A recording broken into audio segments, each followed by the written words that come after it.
Hi, guys. Hi, everyone. Hi, we are now live. Welcome to Work from Home Pythonista, and thank you so much for coming here today. We are your hosts, Ange and Alison. and we are both members of Python Philippines Board of Trustees. Okay, so just to give you an overview, Work from Home Pythonista is a monthly virtual webinar talk show series where we interview Pythonistas representing various roles and industries to give people in the community an insight of what their typical workday looks like. So the format of our show will begin with a virtual tour of our speaker's work area at home and tools, and then it would be followed by a Q&A portion where the audience can actually ask questions. All right. But before we start, we'd like to thank our sponsors, Swarm, for making this show possible. They are a strong supporter for communities. For those who don't know, Swarm is the main supporter of the year for Python PH. Their sponsorship allows us, a nonprofit organization, to continue supporting and facilitating the growth of the community of Python programmers here in the Philippines. Also, there's just a heads up that we have a coding challenge and we are giving away a book of your choice worth 1,000 pesos from Fully Booked, courtesy of our very generous sponsor, Swarm. Stay tuned at the end of the show for the instructions. Okay. So before I introduce our guest for today, I just want to say that I'm really excited for today's episode because this is our first episode this year. So last year we had 10 episodes, right? And this will be our 11th one. Okay, so without further ado, our guest for today is Helin Cao, the creator of PyWebIO. So Helin received PhD in quantum physics from Purdue University, and after 1 year of postdoctoral research at the University of Washington, Helin joined Intel. During 6 years at Intel, he developed silicon process technology and AI solutions. He is currently co-founding Bosoniqs, the developer of PyWebIO, an open source low code Python web framework that empowers engineers and at all coding levels to launch web apps. So PyWebIO apps have been developed and deployed in companies from SP500 to startups to simplify their unique engineering workflows. And lastly, Helene also published 25 research papers, received 3,700 total citations, and filed 3 patents. All right, so hi, Helene. Hi, how are you? Hi, good. Hello. How are you? I'm good, thank you. Glad to be here. Yeah, we're really happy to have you here as well. Okay, so I guess you can start with the tour of your work from home setup. Yeah, let me share my screen. Let me know if you can see it.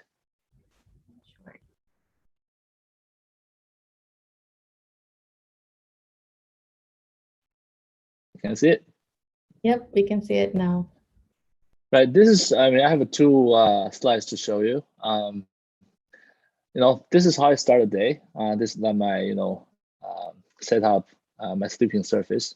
But I believe as many of you, before I start a day, I normally lay in the bed and read my cell phone. And nowadays, starting last week, I had a habit to really play a game every day. The game is called Portal. If you familiar with Wordle, it's really a name guessing game. So basically, you can just guess different combination of letters, and hopefully after 6 tries, you get the correct name. For example, it's very simple, very easy to play, and that's why it's a good wake-up call for me every day. And also, I get a chance to learn Python package every day. For example, in this is today's game, and then maybe we can play it together, right? And then have see how much we can how far we can go. There's a couple letters I would like to try at first try, right? For example, this couple letters, and now after first try, the game tell me there's no correct letters, and I guess. So I have to try another round, right? And then I'm just randomly input something. Hopefully we can get it, because most of you are, doing Python stuff. I hope you can help me to figure that out. So the second try tell me, hey, the second letter and the third letter are in the right position, and there's an A in that name. Because of this, I guess the first name will be AWS something, right? It's very obvious. So, and but the rest 3 letters is not figured yet. So why don't we just try another 6 letters and see how it goes? By the way, you can also play the game with me and just scanning this barcode, right? Pulling up your phone, scan it, and you probably will brought to this page, and then you can play with this game at the same time. And every day you can come here and play. Okay, I know there's an I, and then let's continue trying. And then everybody, if you already know some results, let me know. Okay, so I guess, all right, I already have a guess. How about your guess? Let me ask the two hosts. So we have 6 letters, right? And then CLI. Do you wanna try?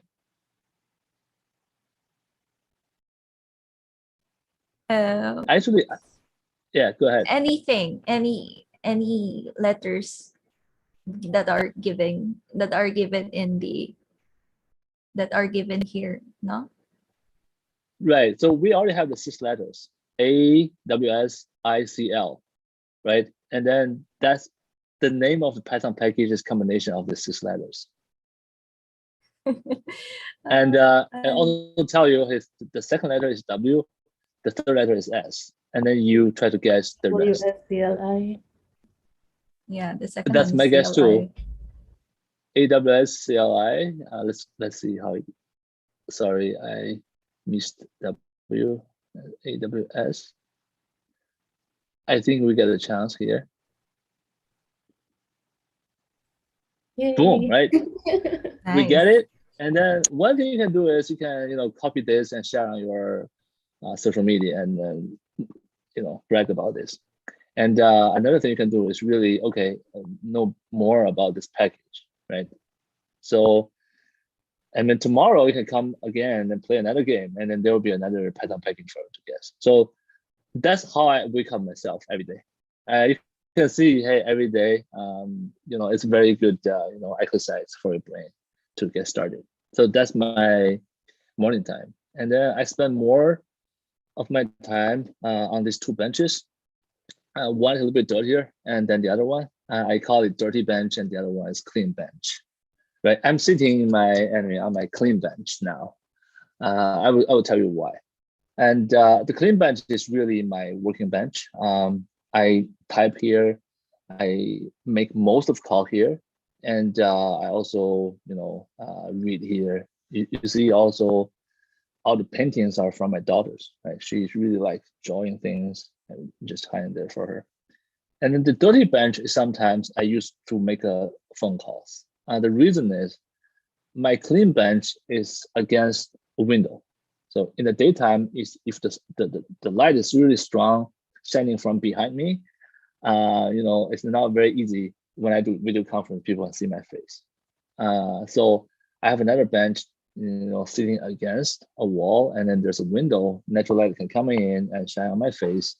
And then when I take video calls, that looks better than the other one, right? And you can see the second bench is very dirty. There's a lot of paints on the all stains on the table, and then you know where those painting was made, right? My daughter typically use that bench to draw a lot of things, right? So yeah, that's my day, and then most of my day I start with writing emails, making phone calls, and having meetings with people, and 40% of the time I'm coding Python. For example, this image is really, this app I'm showing you here is really developing this 30 live code. So instead of using PowerPoint or something, I just said, okay, let me just type it out. and then to give you guys some kind of overview of my home. Right? Yeah, that's it. Any questions so far? All right. So I was actually looking through the YouTube comments because we're currently being live streamed right now, and a lot of them were really enjoying the Portal, the Portal game, and wanted to play more. So I'll copy the link here and add it to the chat. Yeah, so people can actually play. Okay, that's really interesting. Instead of checking your messages in the mornings, checking social media, I think that's a better use of your time. Right. I still check my social media, but I'll try to limit it that time. Right. And I consciously made a decision this year. I will stay away from social media as far as possible. Yeah, I did the I same thing. install, right? You only have so many hours a day, and I still use certain social media social software to keep contact with my families, right? And then beyond that, right? I install TikTok, I install Facebook, a lot of software. Yeah. So I saw in Portal that you can try up to 6 times. You can try guessing the word up to 6 times. So what's your best record? Like how many tries? Oh, Is the this is least? a very good question. The best record is 2 guesses, right? Oh, nice. Okay. So there's a 7-letter package name, and it only took me 2 tries to get it all correct. I was very proud of it. Oh, And then oh, you can, okay. and then you do you know what's that package? It's PyWebIO. Oh, okay. So that's why it That only took you 2. that's right. I always put Py in my first try because a lot of packages start with Py or ending with Py or put Py in somewhere, or at least P, right?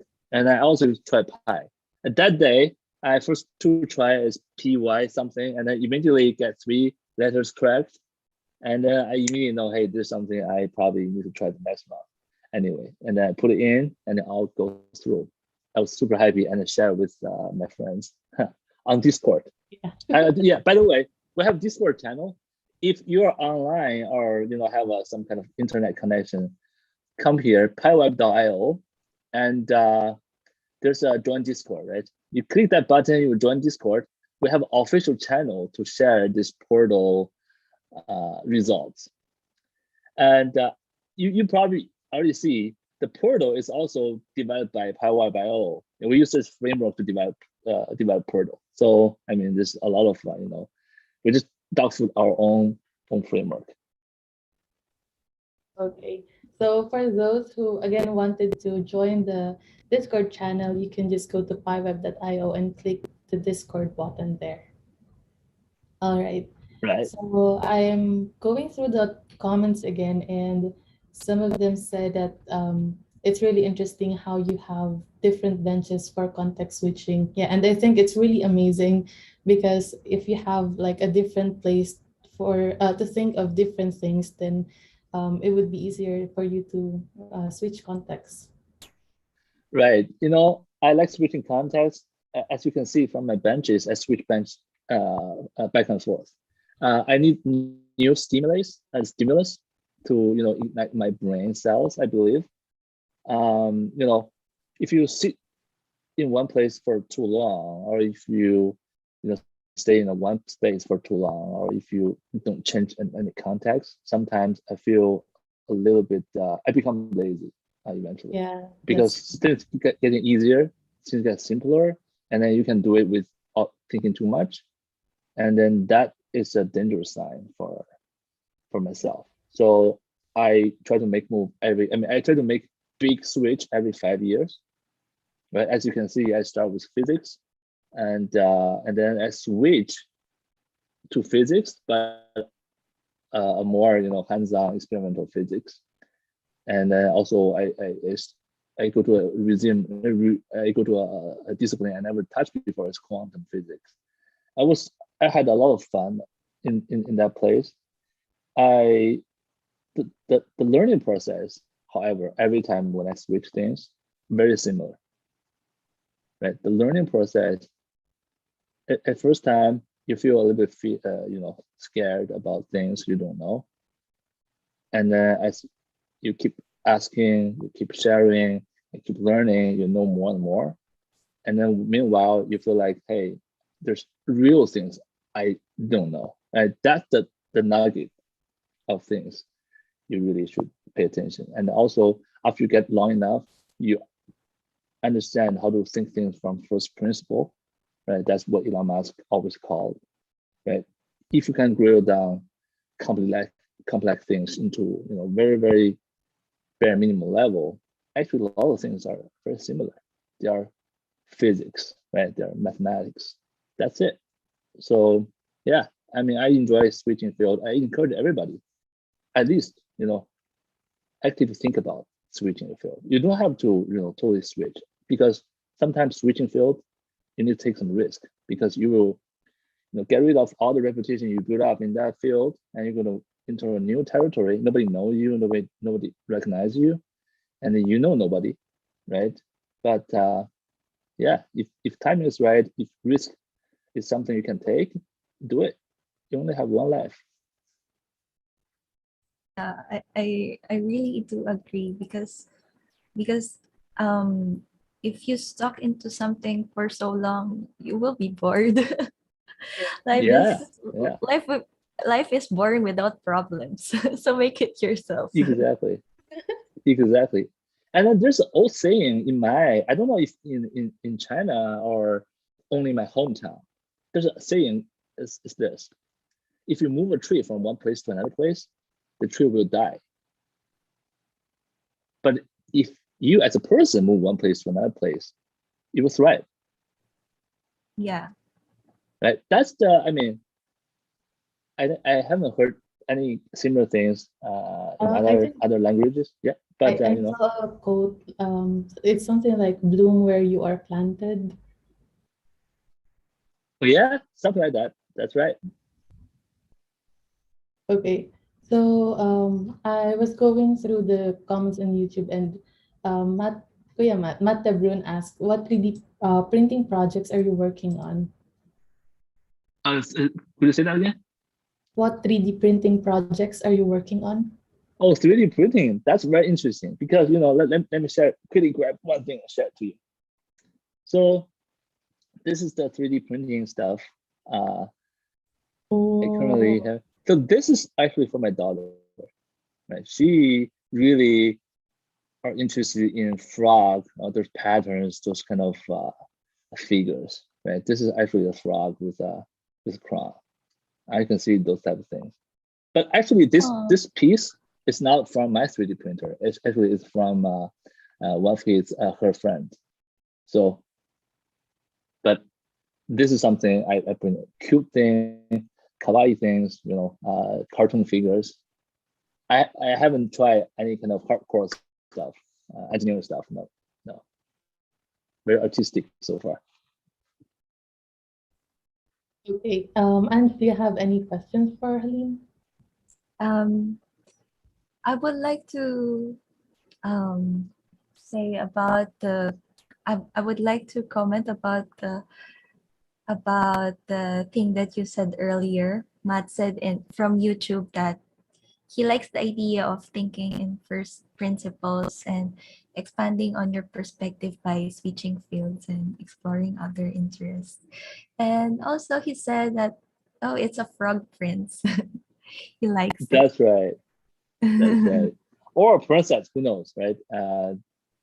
I cannot tell, but I'll probably princess as well. Allison, can you see other questions here in Zoom? So this is actually a personal question. I was wondering about how you schedule your tasks in a day. Like, do you have any tips and tricks for that?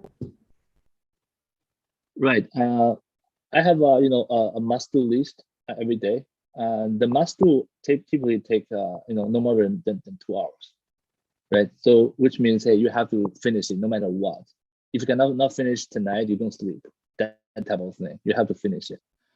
But don't put too much in the bucket, because things happens every day, and an accident happens, and you have to go out, or you have to jump in a meeting, you have to put a fire up, put out fires.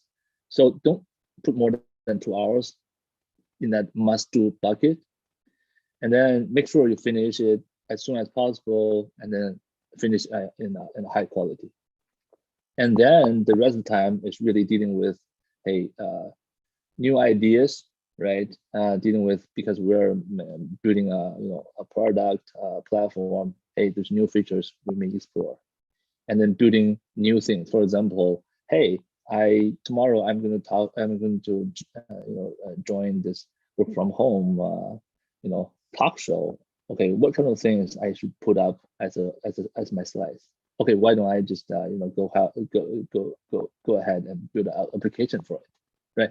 Those type of things really impulsive, right? And then it's for fun, and it's needed for keep myself up and the moral high. So that's another bucket. And the third bucket is really a schedule things. For example, you schedule several meetings a day, and you schedule a talk, or you schedule some kind of thing, and also some chores, right? You have to do for your family, pick up your daughter, or buy some stuff, cooking, right? Those type of things, right? That's how I manage my tasks. I see. So, speaking of working from home, how long have you been working from home, or did it just start when the pandemic hit us?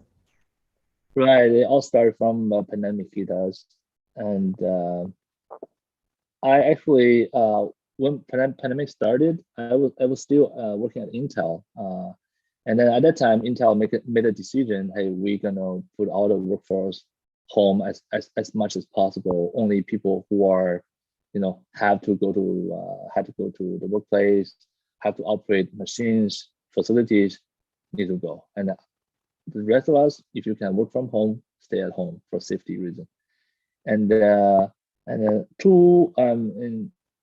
1 year ago, I quit Intel. I left Intel. I started Bosoniqs, and then we are also a remote team. There's no headquarter, because nowadays you don't need a headquarter to start a company, right? You can just have a couple friends, partners, have a couple of very high skilled engineers, and you can just make very good things happen. So I believe we're going to keep remote for a little while, at least 1 or 2 years, and see what happens. Okay, so are you thinking of like switching maybe into a hybrid setup, like mixing work from home and in office, like after the pandemic, or would you prefer having like a remote setup all throughout? There's two. If I still work for a company, I believe I would just follow what company said, right? What's the company rules, and I would just do it. Since we have this company, and then we kind of can decide, make a decision. There's not too much budget we now have to run a place as an office, right? And then, but the budget is one thing, but I really think remote type of work fits us very well. We don't need to brainstorm in a co-location. We don't need to really sit together to write code. And our team is senior enough, experienced enough. Actually, oh, hold on. Actually, one of our my team members here, Wei Min, is here. He actually is the creator of PyWebIO. Maybe he can. Maybe you can interview him as well after. At second half. But yeah, we don't have any kind of plan to move to run the place and move everybody in, and maybe do some hybrid or not. We're pretty happy with remote. Okay. So, aside from the portal and the 3D printing, do you have any other interests and hobbies? Yeah, nowadays I play a lot of sports. Um, I play basketball. I have been playing basketball for many years, starting from middle school, and I still play. But over the pandemic, indoor activities are really limited, and so I pick up other sports. I can easily play outdoor, for example, soccer. I am a terrible soccer player, and but but my friend doesn't care, so they accept me. So I really appreciate that. I pick up soccer, and also I pick up tennis. I got a racket and I started hitting balls. Wow. Yeah, it's Right. really That amazing how you have a lot of like physical activities even during the pandemic, because I heard a lot of people just stayed at home and stopped exercising because they have to stay in. right. I mean, it's really depending on how much public space you have. Yeah. I believe if you live in a city, it's much harder for you to do any outdoor activities without bumping into people.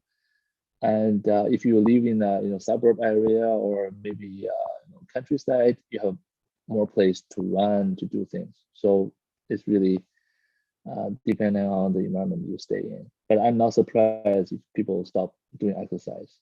I was, stopping. I stopped doing exercise for several months because I don't know what's going on. I don't want to go out.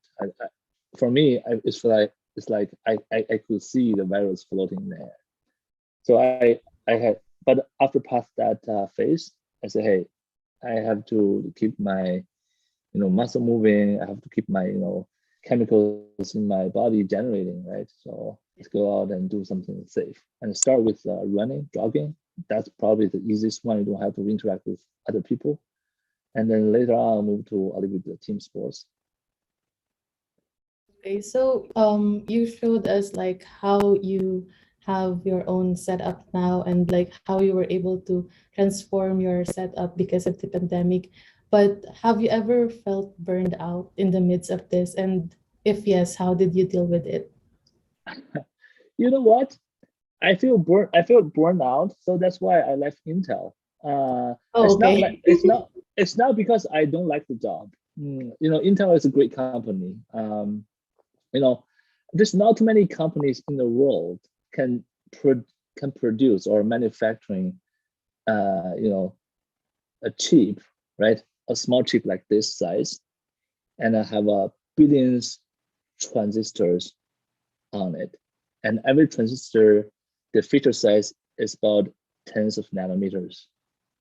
And they have billions of them laying together in an array or some sort of structure, and all of them work perfectly together. And on top of that, you have a package. You have to put them in the box, right? And on top of that, you have a firmware. You have a red code to talk to them. On top of that, you have a driver. So you put it, you can install them in a laptop and load the driver in, and you can start using those devices. So if you think about this, the complexity of the work, Intel is great, right? So I had a lot of fun working in this company. I mean, by the way, within the company, I also switched a lot of positions, right? Just to make myself more experienced in different businesses. And but as I said, every 5 years I try to make a switch. Right? I say Intel at that time it's already more than 6 years. I think probably it's good for me to push the reset button and then do something else. Then that's the process I have been through. Okay, so actually, I also experienced working in the semiconductor industry before. Oh, and Oh, I nice. remember, yeah, I remember Intel actually has a branch here in the Philippines, like in the 90s, but I think they pulled out a couple of years after. Yeah. I think there's Malaysia have a huge Intel presence. I Mhm. believe there's packaging. I mean, I may be wrong, and there's a packaging facility. There's also some kind of software facility maybe, and also Intel have a big campus or several big campuses in India. And they have a lot of they invest a lot in the Asia area.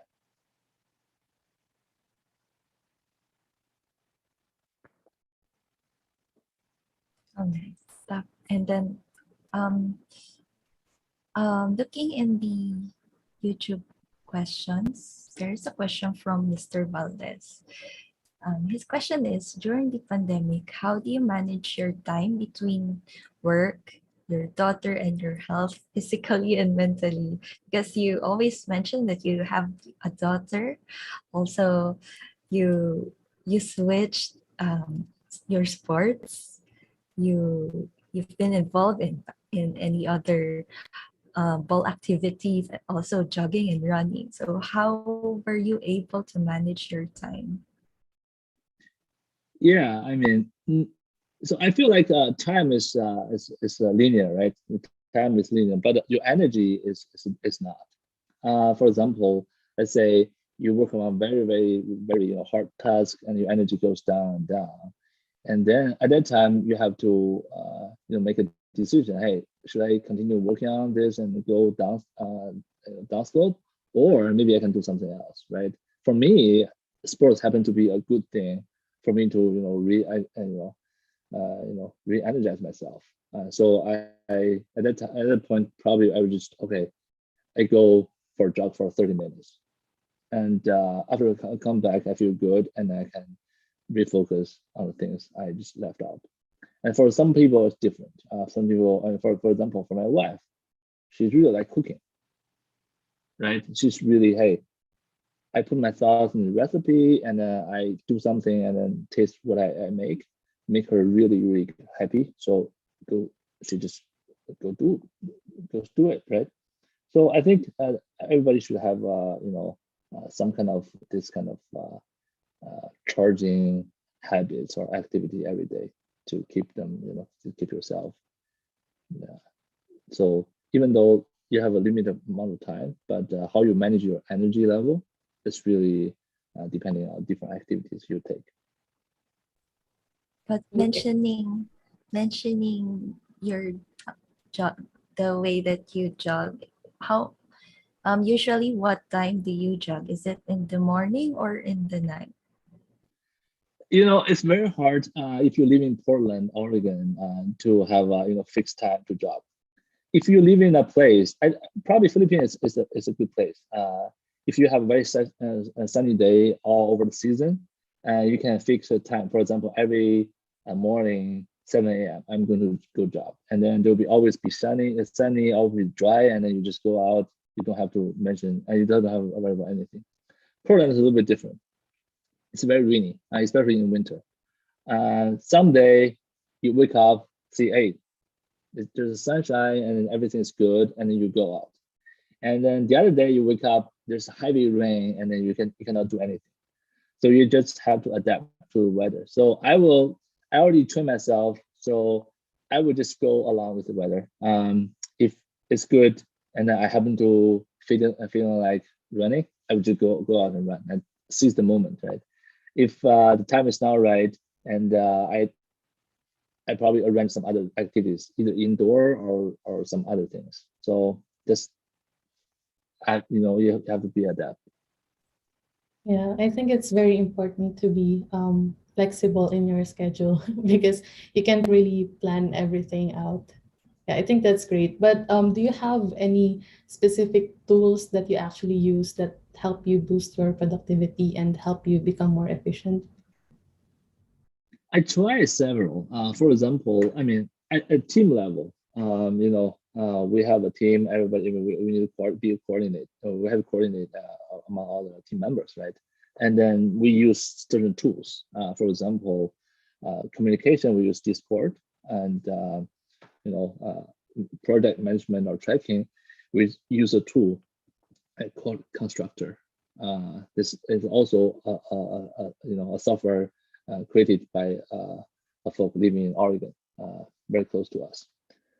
At personal level, I don't use too many tools other than calendar because I don't want to miss meetings.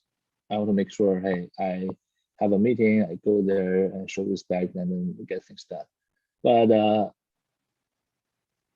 in terms of making appointment with friends to play sports, we use WeChat a lot. We have WeChat group, and then we just chat to each other. Hey, do you want to play? If you want to play, and then 4 p.m. seems to be good, and then let's go out, right? And other than that, I don't have too much thing. And I also write down my must-do list. As I mentioned earlier, hey, I have a must-do bucket, right?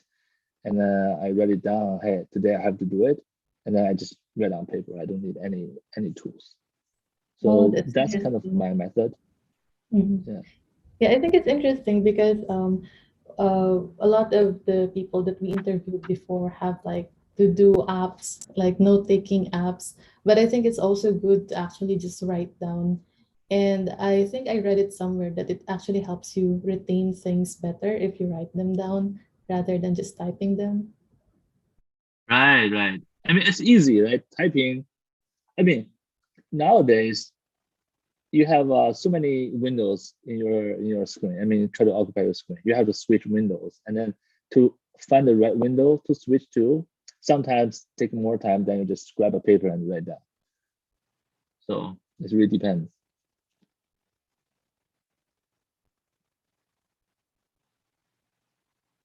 There is a comment from Zorix, keeping things simple. That's so nice. Right. Mm, Yeah. I mean, I think simple is. I mean, actually, simple is hard, right? Keep things simple is hard. Just like, hey, I would say the most simple machine we see is rocket, right? Rocket doesn't do too much fancy stuff. You know, launch and then come back, and that's SpaceX stuff, right? Very simple. Everybody can understand this. But to make it simple like that, a lot of engineers' effort has been putting in, right? To make sure, hey, it's only go up and down as we planned. There's no explosion in the middle. There's no, funny business happening in the launch. So it's hard.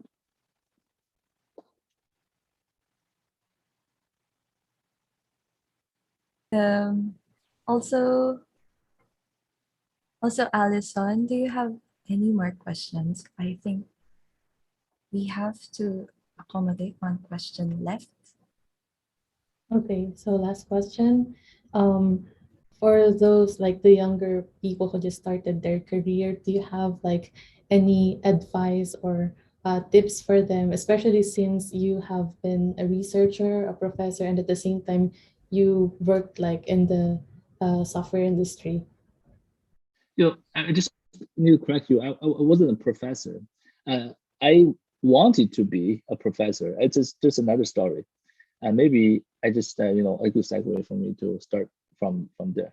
I wanted to be a professor. That's why I do research. I pursue a PhD. And then when I apply for a professorship, when I apply for a job, I find, oh, there's a difficult for me. Number one, the job opening is very limited. If you look at a job board of a professor, there's a every year, right? There's 2 seasons they will post jobs. One is spring, one is fall. That's it, because that cycle is coming with the funding cycle, Yeah, right? the semesters. And then right, and then every time there's only every university, if you're lucky, there will be only one position for your domain. For example, I was working on graphene, low dimensional 2D electron gas, right? If you're lucky, you have 50 US universities hiring for that position, right? And then within that 50, you have people who do photonics. You have people who do electronics. You have people who do theory. You have people to do device, right? So end up there's only 10 positions fit your background, and then you have to compete with a lot of excellent, smart, you know, student, PhD students who has, the publication as good as you or much better than you, right? So that's number one lesson I learned, right? That's a huge, you know, that's a playground. A lot of people will fail. So if you're a young, ambitious, you want to play in that field, I think you should give it a try. And but if you want to quickly learn things, have a more feeling of success, you want to go to a field that, hey, less people in, and there's a high demand for that talent, right?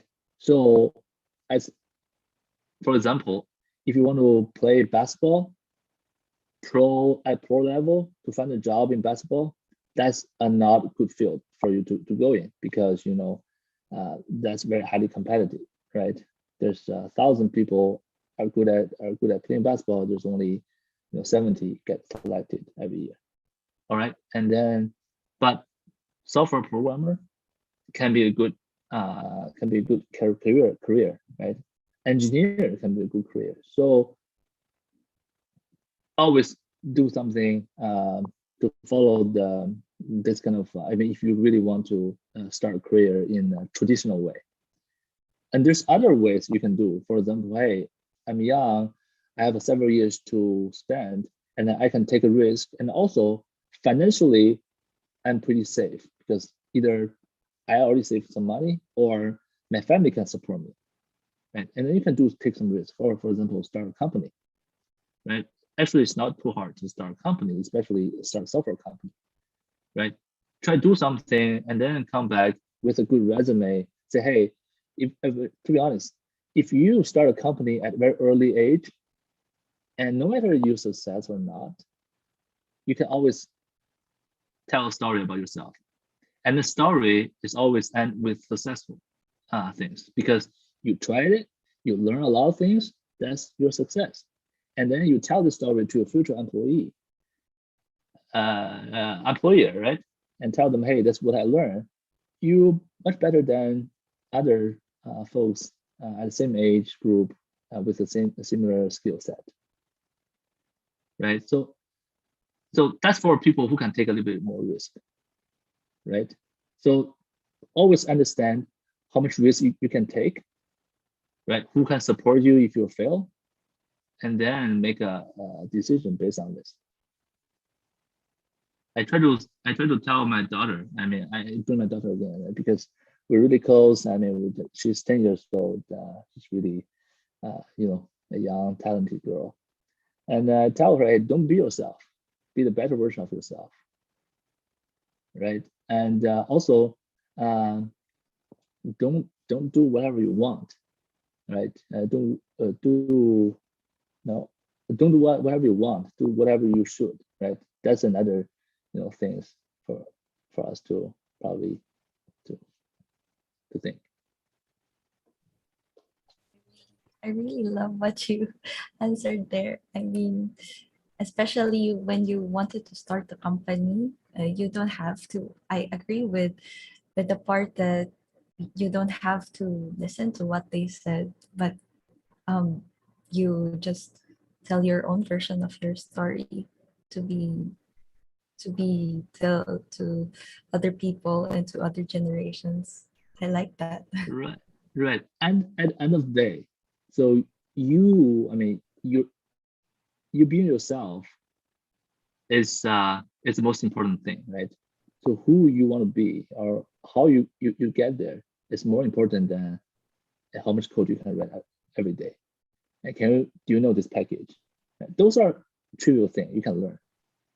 But who you are is unique. You're only one copy in the world of yourself, right?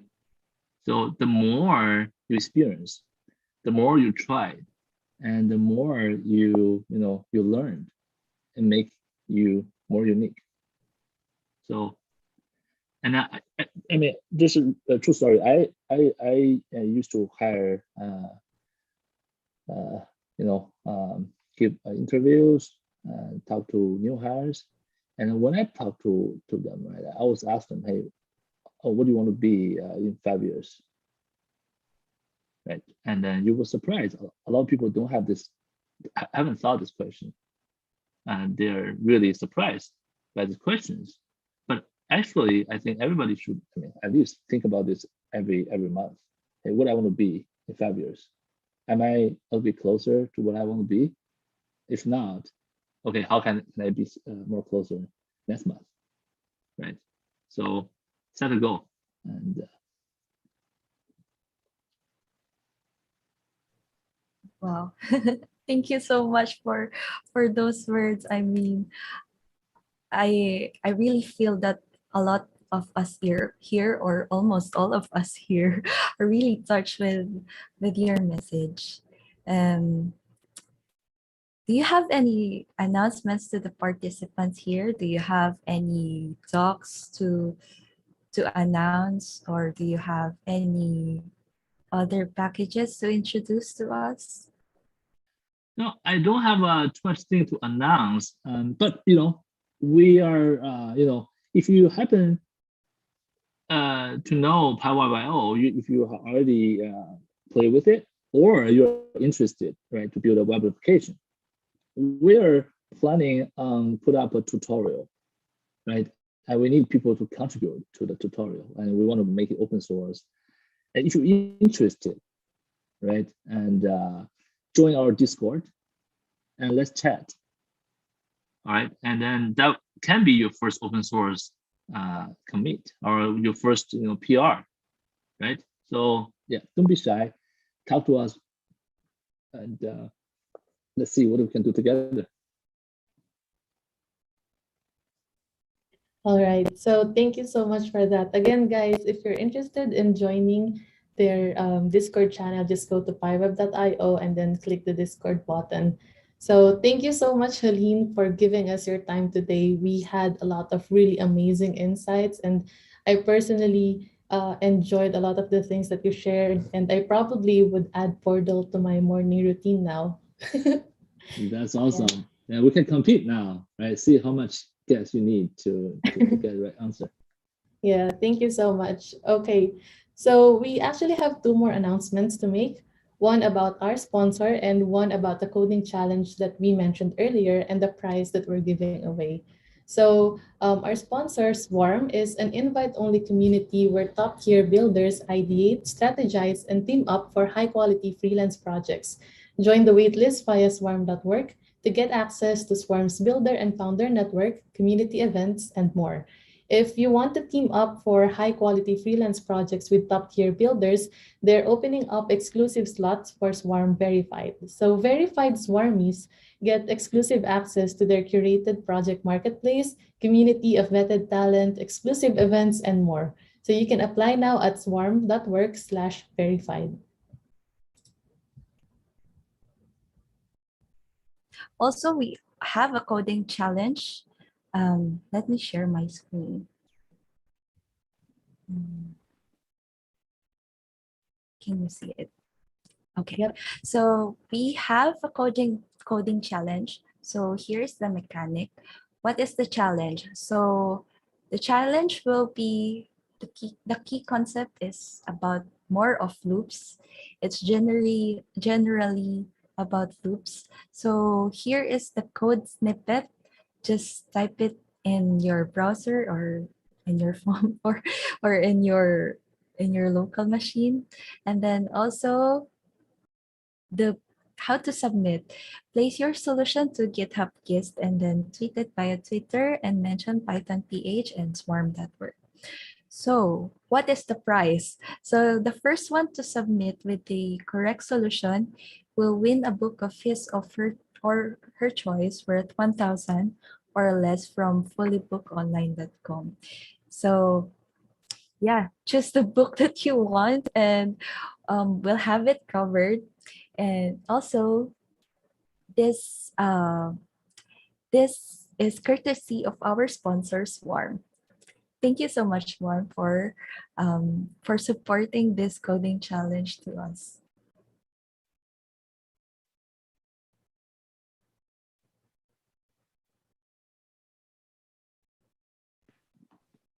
So is the instructions for the coding challenge clear?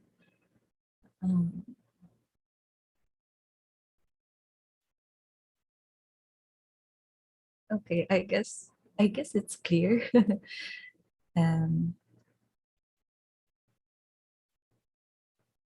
okay. Thank you so Sure. much again, Helin. Yeah, so Helin, thank you so much for joining us today. And to all the participants, we'd also like to thank you guys. See you at the next episode of Work from Home Pythonista. Thank you. Happy weekend. Thank you. Thank you so much. Bye bye.